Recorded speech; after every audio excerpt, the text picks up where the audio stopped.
যারা আপনাদেরকে ধর্ম নিয়ে কোনো কথা বলবে তাদেরকে একটা কথা বলবে, বাংলাদেশের সংবিধানে এই যে আপা যেটা বলেছেন যে প্রথম বিসমিল্লাহির রহমানির রহিম, এই কথাটা শহীদ রাষ্ট্রপতি জিয়াউর রহমান তিনি এটা বাংলাদেশের সংবিধানে দিয়েছিলেন। তিনি আরো একটা কথা দিয়েছিলেন, সেটা হচ্ছে এক আল্লাহর প্রতি পূর্ণ আস্থা ও বিশ্বাস, এটাই হবে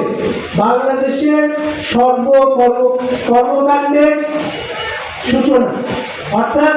ধর্ম নিয়ে যারা কথা বলেন তাদেরকে এইটুকু বলবেন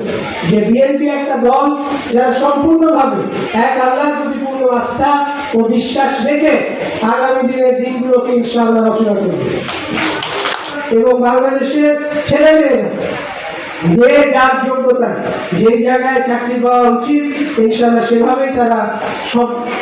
তারা সমন্বিত হবে এবং তাদের কর্মস্থান ইনশাআল্লাহ তারা পাবে।